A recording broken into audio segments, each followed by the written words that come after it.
तो Vivo ने V29 series India के अंदर लॉन्च कर दिया और ये फोन हमें Vivo इंडिया ने ही भेजे हैं। तो ये वीडियो बन रही है in collaboration with Vivo India. But इस वीडियो के अंदर मैं सिर्फ अच्छाइयां नहीं करने वाला, जो मेरे को अच्छा नहीं लगेगा फोन के बारे में उसकी भी खुल के बात करेंगे। तो अगर आपको वीडियो इन्फॉर्मेटिव लगे और जेन्युइन लगे तो चैनल सब्सक्राइब कर देना और इस वीडियो पर एम करते हैं हम 10,000 लाइक का। बाकी कमेंट सेक्शन नीचे की तरफ है, अगर आपको वीडियो में कुछ अच्छा ना लगे वो भी आप खुल के लिख सकते हो। तो सबसे पहले बात करते हैं भाई इस फोन की जो हाइप है वो क्यों बन रही है, क्योंकि V सीरीज आजकल काफी फेमस है अपने कैमराज और डिजाइन के लिए। बट लास्ट टाइम हमने देखा था कि इन्होंने परफॉर्मेंस को भी इंप्रूव करा था, तो माना गया कि यहाँ पर भी परफॉर्मेंस इंप्रूव मिलेगी। तो देखते हैं कितना इंप्रूव है। बट यहाँ पर सबसे पहले बात करते हैं दोनों के लुक की। यहाँ पर सबसे पहले जो अनबॉक्सिंग एक्सपीरियंस है वो सेम है, क्योंकि बॉक्स तक सेम मिलते हैं। और यहाँ पर जब आप फोन देखोगे ना हाथ में, तो दोनों का डिजाइन सेम है, थिकनेस सेम है, यहाँ तक कि वेट भी सेम है। और ये चीज लिटरली देख के मैं शॉक हो गया था कि दोनों के वेट में सिर्फ 2-1 ग्राम का फर्क था, जो कि ना के बराबर होता है अगर आप फोन को हाथ में लोगे। इसके अलावा भाई दोनों की बॉक्स कंटेंट सेम है और 80 वोल्ट का चार्जर मिलता है।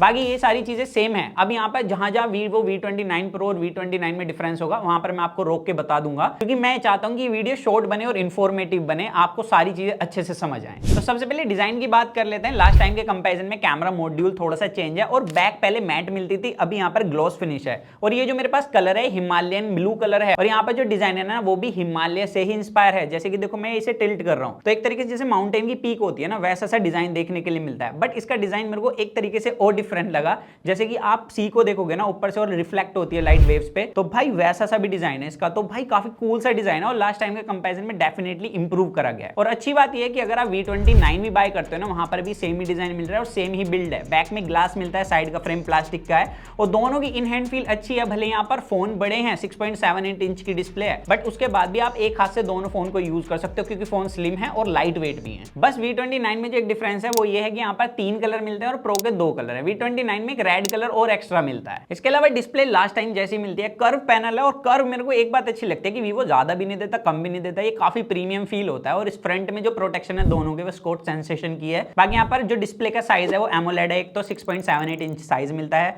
दोनों ही फुल HD डिस्प्ले और 120 हर्ट्ज का पैनल है। अब यहाँ पर 120 हर्ट्ज का पैनल है, लेकिन जब आप इसे स्मार्ट स्विच पर यूज कर रहे हो, जैसे कि यहाँ पर आप देख सकते हो कि सिस्टम एप्स जो हैं वो 120 हर्ट्ज में चलेंगी, लेकिन ज्यादातर एप्लीकेशन 60 या 90 हर्ट्ज में चलने वाली हैं। अब जो प्रो है इसके अंदर जब आप स्मार्ट स्विच यूज करते हो ना, तभी 120 FPS काम करेगा जब आप ऐप ओपन या क्लोज करते हो। लेकिन नॉन प्रो के अंदर अगर आप ऐप ओपन क्लोज करोगे, स्क्रॉल करोगे स्मार्ट स्विच पे, तो वो 90 FPS में ही काम करेगा। बट जब आप इसे 120 हर्ट्ज पे चलाओगे तो उस टाइम पे आपको एक ऑप्शन मिलता है कि आप एप्स को सेलेक्ट कर सकते हो कि किसको आपको 120 हर्ट्ज पे चलाना है। उसके बाद जो UI की स्मूथनेस है वो काफी अच्छी मिलती है और चलाने का एक्सपीरियंस भी डेफिनेटली बहुत अच्छा मिलता है यहाँ पे। बाकी दोनों ही फोन की डिस्प्ले 1.07 बिलियन कलर शो कर सकती है। दोनों ही full HD display HDR10+ certification के साथ, और नेटफ्लिक्स पे भी आप HDR10 में कंटेंट स्ट्रीम कर सकते हो। और दोनों ही display DCI P3 wide colour gamut के साथ आती हैं, तो यहाँ पर आपको कलर एक्यूरेसी भी काफी अच्छी मिल जाती है। इसके अलावा भाई इसमें 1300 निट्स की पीक ब्राइटनेस है। जब HDR कंटेंट स्ट्रीम करोगे ना 4K में भी, तो उस टाइम पे भी बहुत अच्छे से पीक करती है ब्राइटनेस, एंड डार्क पार्ट अच्छे से डार्क लगता है। तो जो सेपरेशन है ना दोनों कलर के बीच में, वो काफी अच्छा देखने के लिए मिलता है। बाकी जो मेरा एक्सपीरियंस रहा है दोनों की डिस्प्ले के साथ, वो काफी अच्छा है। यहाँ पर किसी तरीके की कोई कमी नहीं लगी। इवन आउटर विजिबिलिटी भी बहुत सही है। और बेजल चिन पहले भी काफी कम थे Vivo के, अभी भी ऑलमोस्ट सेम साइज के मिलते हैं। तो जब आप कंटेंट देखोगे तो एक तरीके से फुल व्यू एक्सपीरियंस मिलता है। तो डिस्प्ले वाइज भाई नो डाउट बहुत अच्छा काम करा है। और एक अच्छी चीज और ऐड करी है इसके अंदर, वो है PWM डिमिंग। यहाँ पर PWM डिमिंग पहले कम हर्ट्ज की मिलती थी, लेकिन अभी 2160 हर्ट्ज की मिलती है, जिसकी वजह से यहाँ पर जो फ्लिकरिंग है डिस्प्ले में वो कम है और आपकी आईज खराब कम होने के चांसेस हैं। तो लो लाइट में भी अगर आप इसे यूज करोगे तो भाई आईज पे स्ट्रेन नहीं पड़ेगा, तो अब चश्मे वश्मे लगाने की जरूरत नहीं पड़ेगी हमें। बाकी OLED पैनल है तो इन डिस्प्ले फिंगरप्रिंट सेंसर मिलता है। स्पीड और रिकॉग्निशन काफी तेज है और Vivo ने स्टार्ट करा था भाई देना, तो इसमें कैसे पीछे रह जाएगा। बाकी भाई दोनों IP54 रेटिंग के साथ आते हैं। थोड़ा बहुत पानी जाता है तो बच जाएंगे। इसके अलावा आप स्पीकर्स के बारे में जानना चाहते होंगे, जो कि हमने पहले भी देखा है V सीरीज के अंदर मोनो स्पीकर्स मिलते थे, तो यहाँ पर भी मोनो स्पीकर्स ही हैं, स्टीरियो स्पीकर्स नहीं है। बट इनकी साउंड क्वालिटी भाई काफी लाउड है, अच्छे खासे हैं, but stereo speaker still missing है इसके अंदर से। अब दोनों ही फोन के बीच में मैंने काफी एक स्ट्रेंज सा डिफरेंस नोट करा हैप्टिक्स के टाइम पे। दोनों में हालांकि स्प्रिंगी हैप्टिक्स है, लेकिन V29 Pro में जब भी टाइप करते हैं तो हाथ थोड़ा वाइब्रेट कर जाता है। इसकी इंटेंसिटी काफी तेज है, बट V29 की इंटेंसिटी कम है, जिसकी वजह से जब आप इसके अंदर टाइप करोगे तो थोड़ा सा ना अच्छा फील होता है V29 Pro के कंपैरिजन में। तो अगर V29 Pro में अपडेट से कोई ऐसी सेटिंग मिल जाए जिससे कि हम इंटेंसिटी को कंट्रोल कर सके, तो मेरे को लगता है कि वो ज्यादा बेटर होगा। ये तो बात होगी इसकी डिस्प्ले और बिल्ड की। अब चलते हैं सीधा उस पर जिसके लिए V सीरीज काफी फेमस है, एंड डेफिनेटली वो कैमरा है। Vivo ही ऐसी कंपनी जिसने फ्रंट में 50 मेगापिक्सल का कैमरा देना स्टार्ट करा था, और दोनों में 50 मेगापिक्सल का आई सेल्फी कैमरा सेटअप मिलता है, और दोनों में बैक कैमरा भी 50 मेगापिक्सल का है विद OIS। बट डिफरेंस ये है कि प्रो के अंदर मिलता है आपको सोनी IMX766 कैमरा सेंसर और नॉन प्रो के अंदर सैमसंग का GN5 कैमरा सेटअप। बाकी 8 मेगापिक्सल का अल्ट्रा वाइड है और यहाँ पर नॉन प्रो के अंदर 2 मेगापिक्सल का डेप्थ कैमरा है। बट प्रो के अंदर 12 मेगापिक्सल का 50mm पोर्ट्रेट कैमरा दिया है जो कि 2x टेलीफोटो है। अब इसके एडवांटेज सिंपल सी है, जब भी आप दोनों में वीडियो रिकॉर्डिंग के टाइम पे जूम करते रहोगे ना तो 2x पे जाती है प्रो के अंदर टेलीफोटो पे स्विच हो जाता है कैमरा, जिसकी वजह से डिटेल्स अच्छी मिलती है और डेप्थ भी काफी अच्छी आती है जब भी आप वीडियो रिकॉर्ड करोगे। और इसके फोटो में भी एडवांटेज है जिसकी बात हम आगे करेंगे, बट सबसे पहले चलते हैं फ्रंट कैमरा वीडियो पर। और ये भी मैं V29 Pro के फ्रंट कैमरे से 4K में वीडियो रिकॉर्ड कर रहा हूँ डायरेक्ट सनलाइट के अंदर। और यहाँ पर लाइट कंट्रोल मेरे को अभी तक काफी अच्छा देखने के लिए मिल रहा है। बाकी इस मोड के अंदर आपको स्टेबलाइजेशन तो नहीं मिलती है, बट फिर भी वीडियो क्वालिटी देखो, अगर आप ट्राईपॉड पे लगा के वीडियो रिकॉर्ड करना चाहते हो तो वन ऑफ दी बेस्ट है भाई इस प्राइस रेंज के अंदर। और अभी मैं शैडो में हूँ, जब भी बैकग्राउंड में काफ़ी अच्छे से लाइट कंट्रोल करी है तो फ्रंट कैमरा डेफिनेटली काफ़ी अच्छा वर्क कर रहा है। अब वीडियो स्टेबलाइजेशन चेक करने के लिए मैंने स्विच कर दिया 1080p 30 fps में, और इस मोड के अंदर स्टेबलाइजेशन काफ़ी हद तक मस्त मिल रही है और वीडियो क्वालिटी भी। और ऐसा नहीं है इस मोड के अंदर स्विच करने के बाद लाइट कंट्रोल अच्छा नहीं है। यहाँ पर अभी मैं शैडो के अंदर था, बैकग्राउंड लाइट काफ़ी अच्छे से कंट्रोल थी, और अब मैं डायरेक्ट सनलाइट के अंदर और यहाँ पर भी लाइट काफ़ी अच्छे से कंट्रोल है। तो भाई दोनों मोड के अंदर लाइट कंट्रोल और वीडियो क्वालिटी तो काफ़ी मस्त मिल रही है। और ये इसका पोर्ट्रेट वीडियो मोड है, ये 1080p 24 fps तक ही वर्क करता है। बट देखो यार कितना बढ़िया एज डिटेक्शन कर रहा है, मेरा हाथ देखो कितने बेहतर तरीके से एज डिटेक्ट कर रहा है। और यहाँ पर मेरे चश्मे वगैरह बहुत सही कर रहा है यार, एज डिटेक्शन काफ़ी अच्छा है। तो अगर आप सिनेमैटिक मोड में वीडियो रिकॉर्ड करना चाहते हैं फ्रंट कैमरे से तो भी ये कैमरा बहुत अच्छा परफॉर्म कर रहा है। तो वीडियो रिकॉर्डिंग में भाई मेरे को ये बात अच्छी लगी कि 4K का ऑप्शन अभी भी है, यहाँ पर खत्म नहीं करा, और प्रो नॉन प्रो दोनों के अंदर ही मिलता है, दोनों ही काफ़ी अच्छी वीडियो रिकॉर्ड करते हैं, बस स्टेबलाइजेशन का ही है।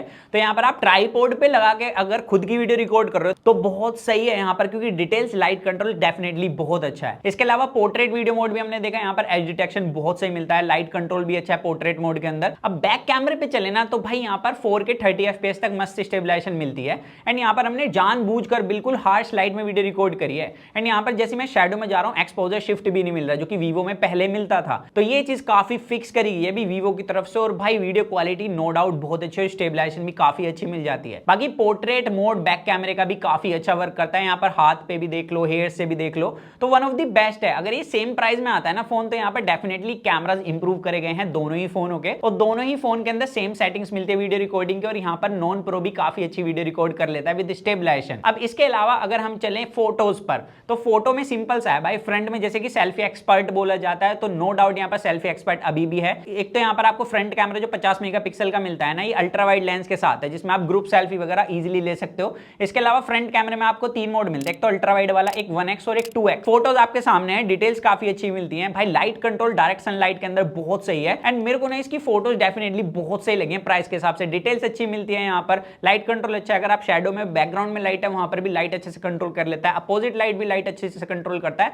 तो HDR पर काफी अच्छे से काम करा है वीवो ने। इसके अलावा पोर्ट्रेट मोड के अंदर एज डिटेक्शन अगर आप पूछो तो यहाँ पर पूछो मत, खुद देख सकते हो, क्योंकि हेयर से एज डिटेक्शन बहुत फाइन किया हुआ है। एंड विद टाइम वीवो ने अपनी V सीरीज के फ्रंट कैमरा को इंप्रूव करा है। और भाई ये चीज मैं ही नहीं कोई भी बोल सकता है इजीली कि V29 का front camera definitely one of the best है मार्केट के अंदर। इसके अलावा बैक कैमरे की फोटोज पे चलें तो अगर आप एक कंट्रोल लाइट एनवायरनमेंट में हो तो बहुत सही फोटो लेता है। इवन डायरेक्ट सनलाइट के अंदर, अपोजिट लाइट, मैंने हर कंडीशन में टेस्ट कर लिया इसके कैमरास, और हर एक कंडीशन के अंदर इसके कैमरास मेरे को इंप्रूव लगे हैं। बाकी डिटेल्स की भी कोई कमी नहीं है यहाँ पर। और पोर्ट्रेट मोड के अंदर भी अगर आप फोटो क्लिक करोगे तो यहाँ पर एज डिटेक्शन नो डाउट बहुत अच्छा आता है। और कमाल की बात यह है कि यहाँ पर 2x टेलीफोटो भी मिलता है जो कि 50mm पोर्ट्रेट लेंस है। एंड इसकी वजह से जब पोर्ट्रेट मोड के अंदर एज डिटेक्शन आता है ना वो बहुत ज्यादा नेचुरल लगता है, ऐसा लगता है जैसे कि भाई कैमरे से फोटो क्लिक करी हो। बट यहाँ पर थोड़े से कलर वाइब्रेंट हो जाते हैं जो कि भाई इस प्राइस रेंज की ऑडियंस को चाहिए, क्योंकि अगर हम रो फोटो भी क्लिक करते हैं तो फोटो को तड़कता भड़कता करने के लिए एडिटिंग करनी पड़ती है। तो यहाँ पर एडिटिंग करने की जरूरत नहीं है, बहुत सी फोटो निकाल के देता है। इसके अलावा आपको फिल्टर्स भी मिलते हैं इस फोन के अंदर, बेसिकली लेट फाइल होती है जो कि आपकी फोटो को डायरेक्ट कलर ग्रेड करके देती है। तो लास्ट टाइम भी पोर्ट्रेट मोड फोटोग्राफी मिला था तो इसके अंदर भी वो वाला फिल्टर है। और भाई जब आप इससे फोटो क्लिक करोगे 1x और 2x में बहुत ही सही कलर ग्रेड करके देता है। मतलब जिसने भी फिल्टर बनाया ना बहुत सही काम करा है, क्योंकि मेरे को काफी कम फिल्टर पसंद आते हैं। बट इसकी फोटो देखो, एक तो बैकग्राउंड में जो भी लाइट आएगी उसे काफी अच्छे से दिखाता है। और यहाँ पर एज डिटेक्शन की भी भाई मैं वाह वाह करूंगा, क्योंकि बहुत सही एज डिटेक्शन करके देता है। इसके अलावा भी बहुत सारे फिल्टर हैं इसके अंदर, जैसे कि लो लाइट पोर्ट्रेट मोड। यहाँ पर आपको ना एक्स्ट्रा फ्लेयर्स से मिल जाते हैं, मतलब कुछ पार्टिकल्स हैं जो कि काफी कूल सी बना देते हैं फोटो। और लो लाइट के अंदर भी इसका एज डिटेक्शन काफी सही है। बट ये है कि लो लाइट के अंदर जाके हल्की सी डिटेल कम हो जाती है हर किसी कैमरा की, तो वो यहाँ पर भी देखने के लिए मिलती है। बाकी भाई जो नॉन प्रो है ना इसके अंदर भी भले 2x टेलीफोटो लेंस ना हो, बट जब आप डिजिटल फोटो क्लिक करते हो तो भाई डेफिनेटली आपको थोड़ा सा डिफरेंस फील होगा, जिसकी वजह से जो डिटेल है और एज डिटेक्शन है उसमें थोड़ा सा डिफरेंस है। बाकी भाई वीवो जैसे कि एक स्टैंडर्ड बनाए हुए है कि लो लाइटिंग परफॉर्मेंस हम ही अच्छी देंगे, तो यहां पर भी वही देखने के लिए मिलता है। नाइट मोड लगाते ही क्या ही उजाला कर देता है ये।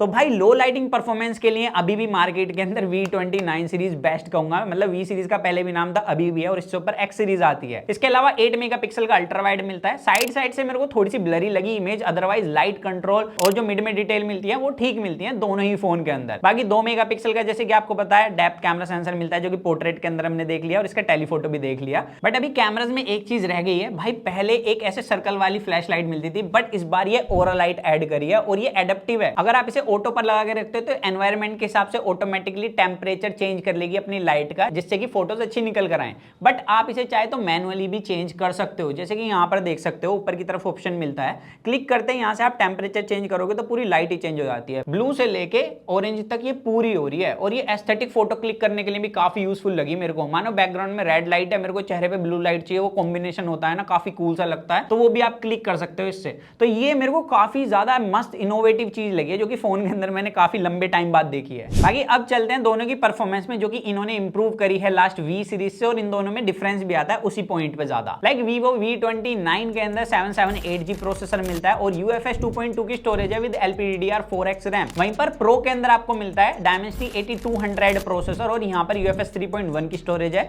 With LPDDR5 RAM. तो यहां पर हार्डवेयर में काफी डिफरेंस है। बाकी अगर सेम प्राइस आता है ना लास्ट जनरेशन वाला, तो मेरे हिसाब से उस प्राइस पे दोनों के प्रोसेसर काफी हद तक जस्टिफाई करेंगे। बाकी हमने यहाँ पर टेस्टिंग भी करिए, दोनों की स्कोर्स हमें ठीक देखने के लिए मिले, किसी के अंदर मेजर थ्रोटलिंग नहीं है, ठीक परफॉर्म कर रहे हैं। अब यहां पर जब आप दोनों फोन को चलाओगे तो नॉर्मल यूजेज में दोनों काफी अच्छा परफॉर्म करते हैं, ऐप ओपनिंग क्लोजिंग की स्पीड ठीक है, बट फोन के अंदर दोनों में प्री इंस्टॉल्ड एप्लीकेशन काफी मिल जाती हैं, जो कि पर्सन टू पर्सन डिपेंड करते हैं कि आपके लिए यूजफुल हैं तो वो बेकार की एप्लीकेशन नहीं होंगी, लेकिन कुछ के लिए यूजफुल नहीं होती तो उनके लिए वो बेकार की एप्लीकेशन होती है, बट आप इन्हें अनइंस्टॉल कर सकते हो ज्यादातर को। बट यहाँ पर आपको हॉट ऐप और हॉट गेम मिलती है, जिन्हें आपको अंदर से जाके डिसेबल करना होगा, और वी स्टोर एप्लीकेशन से आपको नोटिफिकेशन भी मिलेगी, जिसको आप अंदर से जाके बंद कर सकते हो, और उसके बाद पूरे यूआई का एक्सपीरियंस ठीक हो जाएगा। और चलाने में भी फोन मेरे को अभी तक ठीक लगे। बाकी अगर अब बात करें गेमिंग की, तो दोनों के अंदर डिफरेंस है। जैसे कि प्रो के अंदर आपको बहुत सही सेटिंग्स मिलती है, अल्ट्रा तक आप 60 FPS में BGMI में गेम प्ले कर सकते हो, और विदाउट बूस्ट मोड ऑन करे भी यहाँ पर जो गेम प्ले है वो काफी स्मूथ है। मैं ये कह सकता हूँ कि अगर आप गेमर भी हो तो भी इस फोन को बाय कर सकते हो, क्योंकि कंसिस्टेंसी काफी अच्छी है और टच सैंपलिंग रेट भी इसका बहुत सही मिलता है।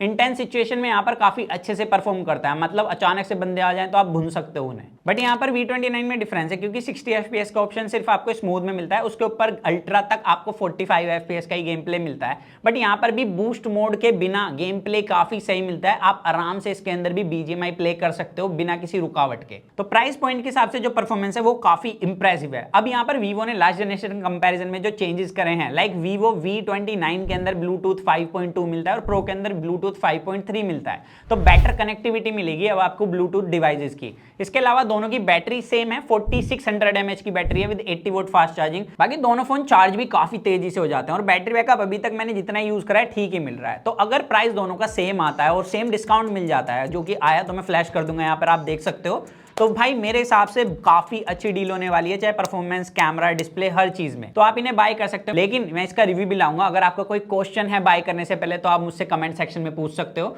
और ये भी बताना कि आपको किसके साथ इसका कंपैरिजन चाहिए। तो बस यही था आज की इस वीडियो के अंदर। मेरा नाम है पीयूष, तो मिलते हैं जल्दी कूल और एक्साइटिंग वीडियो में। तो जब तक के लिए जो मन मैं to watch your heart feel stating with HFV unbox guys.